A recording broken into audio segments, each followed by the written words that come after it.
partner in arms. We live and practice together, and we live in Šančiai. So like our previous speaker, which was very nice, it's the community in which we live in. What do you want to say about yourself? Vita GELÖNIEњ. Nothing much more to add. Thank you. So just for this presentation, we asked for 20 minutes because there's two of us, and so we always get cut short a little bit. So we try to be very good and be very clear that we finish at 10 to, so 20 minutes. I want to talk today just about a very particular project, which we, obviously for projects we call it the School of Citizen Artists for Social Transformation. And of course, whenever we write projects, we write these terrible names that only people in some big windows can understand. But if we said this name, if you try to translate it into Lithuanian, or if we said it to our local community, they would laugh at it. But basically, and this is really about where we locate ourselves, we're not in the municipality, we're not in business. Our area of standing is civil society. And really, our practice is about community art and culture as a driver for civil society. So that's just where we stand. It's not good, it's not bad, we don't dislike others, that's just our position. The partners for this project, and we were very lucky that we were able to have this international dimension for this project. Obviously, Katarina and Lamikas, a small little group who run a community bus using art and culture on it in Stockholm, the Urban Institute, which is Jonas in Riga, and also ourselves, which is Šančiai and Brona, a community association. And the time frame was just a 6-month period, June to December. And the funders for this project that we'll speak about today were the Nordic Fund. I don't know if Vita is here today from downstairs, but the last time I was in this building, we were coming in to hear that we got some funding, 8,500 or 8,000 euros for the Civil Society Support Fund. So we were very happy with that. And we had some other funders as well. The Creative Europe project, which was part of the school, which we'll speak about in a minute, and the Lithuanian Culture Board. Because I'm Irish, I just always like these sort of quotations. So William Butler Yeats is a famous Irish poet, and he had this really nice thing that culture isn't the filling of a bucket. In other words, community is somehow lacking something, it's somehow empty, but actually culture is about lighting the fire, and that's, I think, is sort of our ambition. So, because we are both artists, we approach our activities within the community as professional artists, and we meet other people, other professionals, and we try to really benefit from the strength of the community being diverse in their expertise. So the parade came up as an idea in the common decision-making process. We felt that we built up the confidence to work with multiple communities, and we also saw a parade as a good tool to activate those places that were not yet reached by us as a community. And indeed, we thought through the process quite in detail, and we didn't invent anything new, but we decided to start with the school of the parade, and then so the training process, and then workshops, rehearsals, and the manifestation. So the first step was the community parade school, and this school invited professionals from different places around the world, real experts on how to make public events in public spaces. We gathered a team of 25 local actors active in the community, mostly people who are interested in culture. And the 25 people got training and upskilled in public events, public spectacles. So I want to introduce Vita GELÖNIEњ, who is also a member of our community. She was one of the students in the school, and she really became a very active agent then later in the other processes of workshops and rehearsals and parade making. So Lina, could you say a few words about how the school really, what impact made the school for you, and how did you benefit from it? Ar nieko, jei aš kalbėsiu lietuviškai, bet tai išves.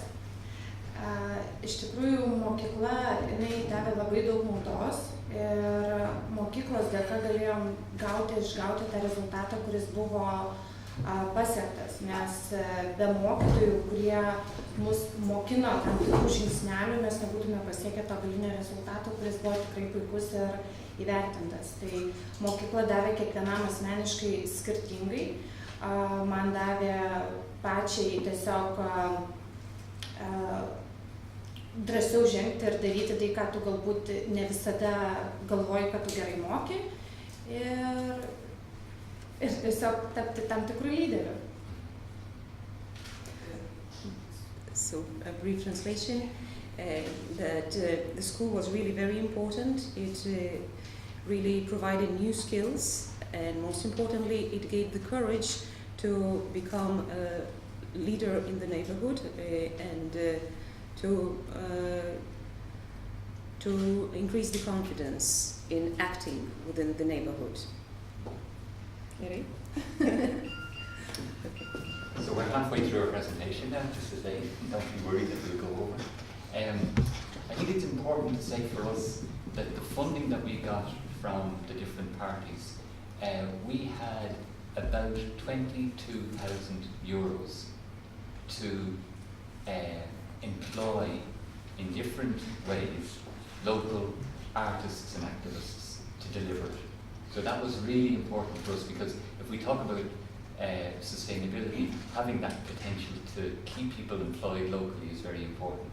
And we had a slide about the ladders of participation too, but I do want to say, I think it's very interesting for us, I don't know the answer to this, but the relationship between Baltic economy and Šančiai economy, the white economy and the black economy. There's lots of corruption in the black economy. We think black economy equals corruption, but actually the white economy, there's lots of corruption in it too. And very often culture and community development processes somehow spindle between this the shadow economy and the, so I think it's sort of an interesting question. So the parade itself then. Well, the slide you see now is really the planning slide of the teams that took part officially in the parade. We invited all the possible collectives, small communities, institutions, private and public, to take part in the parade. And what you see is 15 teams responded to the call. So we tried to form it and visualize how it would look like, how it would start, and how it would end up. So that was the pre-parade process. And so the idea of a chair, of a seat, came as a symbol for our parade, because of this very honorable, what's the name? Honorable naming of Kaunas city becoming the capital of culture in 2022. And the seat in Lithuania, the capital of word translated into Lithuania is sostinė, which derives from the word throne. So we played with this throne idea, bringing the throne to the community, which turns into a seat or a chair or a stool. And so we formed a big stool. Can you move to stool and then come back to that one? A stool out of little chairs, little seats. As a symbol of community being really building up a big throne for the city. And then I just wanted to go the parade route we took, if anybody doesn't know where we live, Josephavic's Prospectus is the real intrusion, main thoroughfare intrusion. It's a huge road renovated by lots of European structural funds. So to actually get it closed for the day was really to alter the whole public perception of what a Josephavic's Prospectus is. And we were able to divert traffic, and this is the diversion route for traffic for the 2 hours of the parade. And this is about 2.5 kilometers length road. So this is how much it took for us to march from the point A to point Z. But what is very interesting about the previous picture, that it was drawn by local police, road police. And so they were our very strong stakeholders in this action, and really very, very supportive, and interestingly enough, really giving us the power to act in the public space the way that normally we do not get this permission to do. So I think it's very nice to see how in detail it was planned. How the traffic was really reoriented for the day, which is not a tradition in our neighborhood. It was the first time ever in our history when a big 4-lane road was closed for 2 hours period with the permission of the police, and it became a public space for pedestrians. And then after that, all the security arrangements was organized by local people. So with the only police that were there for the whole day were 2 police on the motorcade that came to close the road and to set out on the parade. After that, no police appeared for the whole day. So we had a whole gathering of people without any need for external security measures, except those measures that were put in place by local people. So now we're just going to flow through just some slides from the parade itself. So.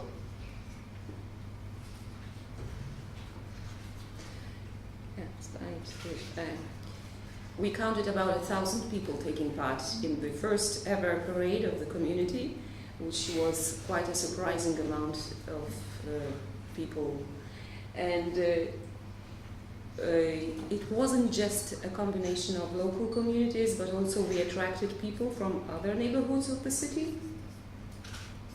In this slide, it was the group who were involved in the tree protests, because in Kaunas 1,000 trees were cut down by the municipality, and many without permission. And this group had been protesting about that. They participated in the parade. Here's an example of local people, young people, just being the security presence through the day.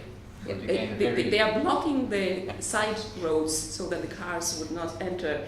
And that was on each of the side road, which was 12 of them. There were people sitting like that and blocking the traffic. This is the disability center that participated in the parade. The local schools. And just ordinary people. And this couple, if they're ever in Šančiai, you will see them walking up and down Josephavic's Prospectus, always in bright colours. Yellow or orange is their favourite colour, but every day. Morning they walk up, and evening they walk down. And spectators. And at the end of the parade, we gathered again to create this other public space, which is by the river, a picnic space.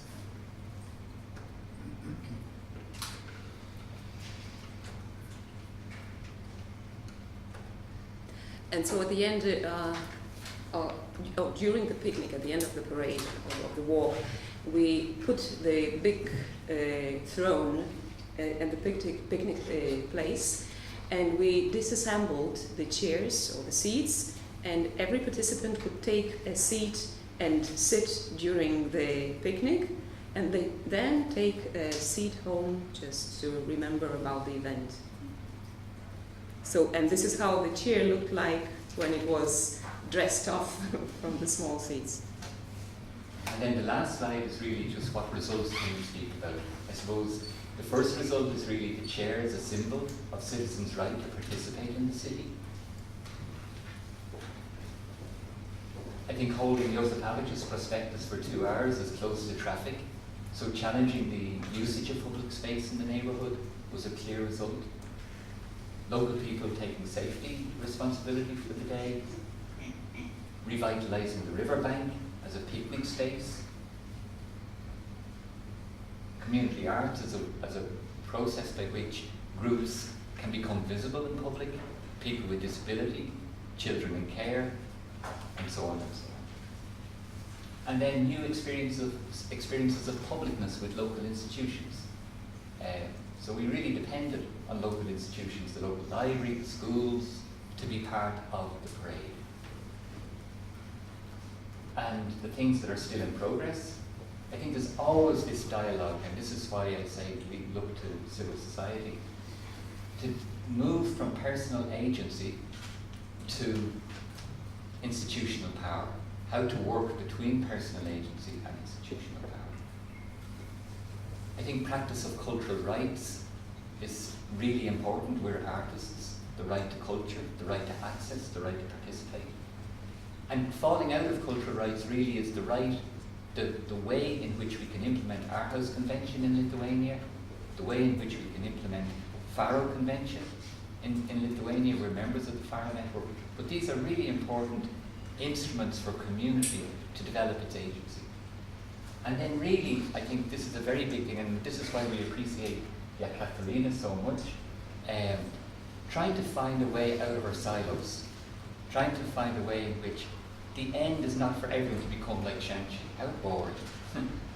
But the end is for Šančiai and Šnipiškes and Kaunas, and to be really connected, and to be really sharing and exchanging this citizen participation process, to be really sharing those tactics and strategies. Nori ką nors pasakyti? Pridėti? Vėl aš lietuviškai. Šitą iš tikrųjų paradį, manau, Vita su Edu, jie padarė patį didžiausią darbą, kad jie sugebėjo su tą visą bendruomenę, tos jaunus žmonės suburti į komandą ir dirbti atsakingai, kad pasiektume galinį rezultatą. Be jų, manau, to parado net nebūtų buvę ir ten nieko nebūtų įvykę, tiesiog, nes būtent tas pagrindinis įtraukimas žmonių, prisimta atsakomybė ir gebėjimas įgyvendinti, kad rezultatas būtų pasiektas visiems tinkamas. Tai va, tai tas iš tikrųjų buvo pats svarbiausias, kad surasti tinkamus žmonės ir juos įtraukti. Tai čia yra tas svarbiausias dalykas. Maybe I will translate because the guys will be too shy to speak about themselves now. So it's, according to the participants, it's due to the presence of Vita and Ed in the neighborhood, it was possible that they accumulated these connections around and involved people into the parade. So thank you so much.